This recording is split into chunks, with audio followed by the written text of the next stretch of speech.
نحمده ونصلي ونسلم علی رسولہ الکریم،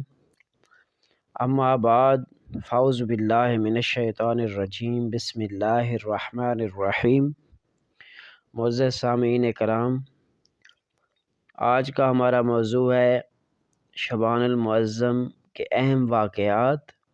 کہ شعبان المعظم کے اندر کون کون سے ایسے اہم واقعات ہوئے ہیں اور ان کا تذکرہ ہم کریں گے۔ تو سب سے پہلے شعبان کی 5 تاریخ کو سیدنا امام حسین رضی اللہ تعالی عنہ کی ولادت باسعادت ہوئی۔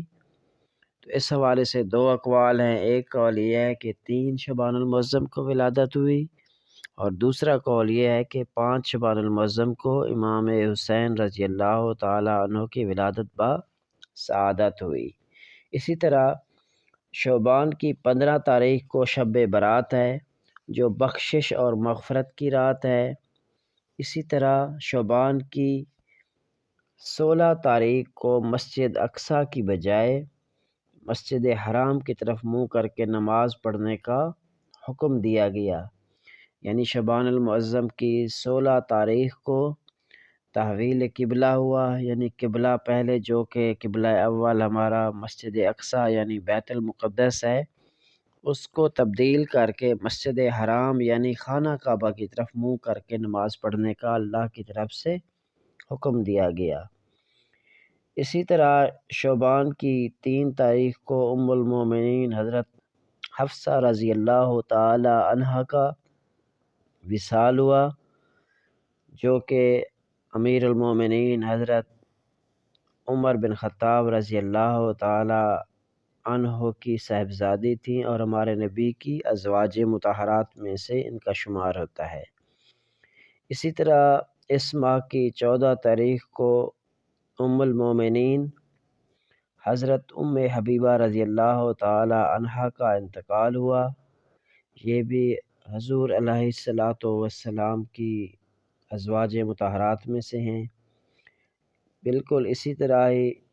اس ماہ کی 3 تاریخ کو حضرت سفیان ثوری رحمۃ اللہ علیہ کا انتقال ہوا۔ اسی طرح شعبان کی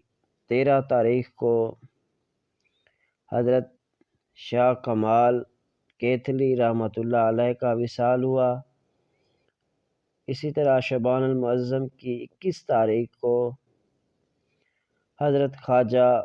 مکنگی رحمۃ اللہ علیہ کا وصال ہوا، اور اسی طرح اس ماہ کی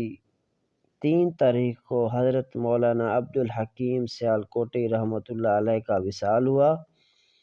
اور اس کے علاوہ اور بھی بہت سارے بزرگان دین ہیں،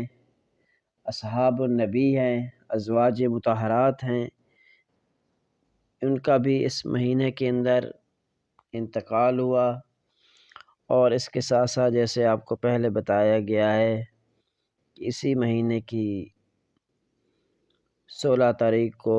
مسجد اقصیٰ کی بجائے مسجد الحرام یعنی خانہ کعبہ کو ایک طرح سے قبلہ تصور کیا گیا، یعنی مسلمانوں کا پہلا قبلہ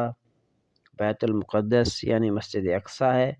اور مسلمانوں کا دوسرا قبلہ جو موجودہ قبلہ بھی ہے وہ مسجد حرام یعنی خانہ کعبہ ہے۔